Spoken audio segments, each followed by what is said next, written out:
Hey, what's up guys, Dan Trivedi here. I hope you're all well. So I'm doing this video about a week after we got the pool ready for what was my birthday barbecue. And I thought I'd just share my experience of building your own pool. Never done it before, and it definitely wasn't as easy as I thought it was gonna be. So let's get straight into the video. As ever, don't forget to do me a huge favor and smash the like button, and don't forget to hit subscribe and the little bell icon next to it. So before we even finish the main barn that we converted just behind me, I thought it'd be a great idea, while we had all the diggers on site, to dig a hole and build a swimming pool. And it definitely turned out to be a bit of a journey. And I chopped and changed my mind. I went from digging a hole to having a fiberglass pool, to then realizing it wasn't gonna look the way I wanted it to look. It definitely wasn't gonna be as big as I wanted it to be, right through to having liner pools. And in the end, we decided on a concrete pool with tiles. And those of you who've been following me on Instagram will know that I love my tiles, and I've been putting pictures of the barn inside, all the different types of tiles that we've used, and this pool was no exception. And what was also without exception was me chopping and changing my mind. I'm surprised the builders stayed with me as long as they did, right through to finishing it. So we do a bit of a walk around, and you can see the pool still isn't 100% clear. It still isn't lost that yellowy tinge. Probably looks a bit different with the light because the sun is just setting. But first of all was the size. So we dug the hole out, and then I decided it wasn't big enough, so we had to return the kit that we'd ordered and re-dig, relay the pad, and then reorder all of the skimmers and the heat pump and everything to reflect the size of the pool. This is about 10 meters by 4.5 meters wide. Then I thought at the last minute it'd be a great idea to add the steps externally. I thought it would look really cool, and it's something that you can really only do with a concrete and tile pool. Maybe you could do it with the liner, I'm not sure, but you definitely couldn't do it with like a fiberglass pool unless it was pre-made. But I thought it would look a bit different, and it definitely would make it look different to any other pool. And then just as we were finishing, I thought it'd be really great to have an entry, like a zero entry point here where the kids could paddle. So again, it added massive delay. Then one of the things that I didn't want to do was have coping stones. I wanted to get away from this old school public pool look that you see. And one of the things I just couldn't stand were coping stones that were a different colour to the slabs. And I really wanted a modern look, and grey is definitely the theme for this project.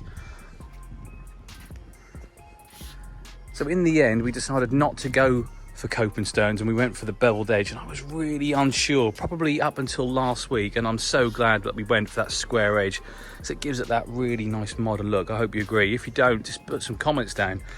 But the big thing, and I was known for it in the main barn for changing my minute after everything was done, was the colour of the tiles. I don't know if you can see them, but basically that light blue, once they were in, I absolutely hated them. And I thought about ripping them off and changing the colour completely. But one of the guys had an idea about putting the dark blue band all the way around, which really does set it off. So overall, I was pretty happy with it. So once the pool was constructed, I thought that was it, we'll get it filled. But we're on a borehole here, and the chap who does the borehole advised us to put softened water in. So we started filling the pool with softened water. It was trickling in, and it just wasn't happening quick enough. So I decided to stick the hard water on, and I was running that like 24 hours a day for the first couple of days, and the filter for the borehole just couldn't cope. So we started to get quite a lot of iron in the water. And this is now what we've been battling with for about a week, is the coloration and the cloudiness. And we definitely are making headway. You'll see from these pictures I now just put up how dark and how green it was before. Because the light isn't great now, you can't see, but it is pretty clear all the way to the bottom. I think we're a couple of 3 days away now from having it all finished.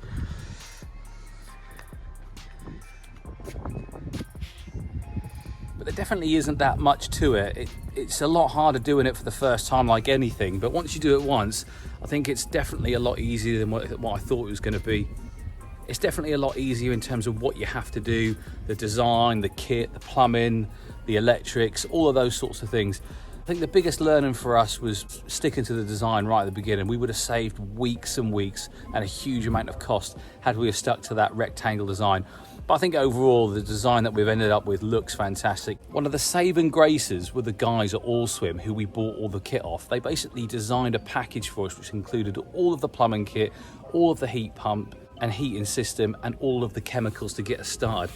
But they also have the guides available on their website, and they also have themselves at the end of a phone should you need to ring them to ask them any question. And we were on the phone to those guys so much, I think they were getting sick of us at one stage, right through to laying the first pipes and doing the pad, right through to the construction of the walls, which didn't go plain sailing. We poured the concrete too quickly and it did crack one of the walls, so we had to rebuild it, right through to now trying to treat the water and get it crystal clear. They've been really, really helpful. So I'll pop a link in the comments below.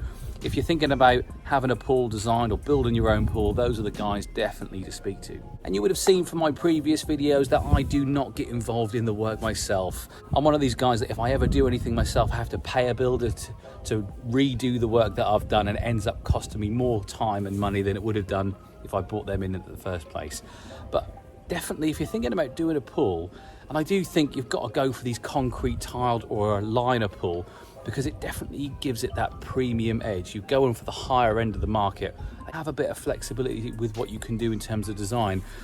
My design looks good, but it's pretty impractical. I've now got to get a custom-made cover to cover the main pool and the steps, which is absolutely fine. And I knew that was going to be the case. But had I just stuck to the rectangle, I could have picked an off-the-shelf cover, which would have been a lot cheaper, easier, and quicker. So there's learning and plus and minuses for both sides of doing it yourself. But the biggest plus has to be the cost.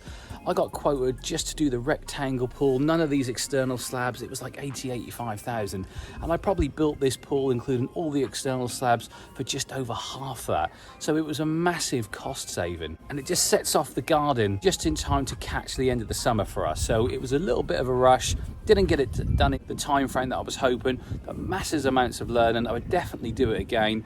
If you're thinking about doing a pool yourself, or you want me to do a bit more of a detailed step-by-step process about how I built this pool, then leave a couple of comments below or send me a private message and I'm happy to do it. But that's it from me. Quite nice, easy, relaxing video, completely off what's going on in the market. Just a little bit about my own property, little snippet of what's to come. I'm going to do a full video about my whole conversion of the Grade 2 listed barn behind me, 450 years old, which absolutely pushed me to my limit. For now, that's it from me. Hope you found the content rich, and I'll catch you all on the next video.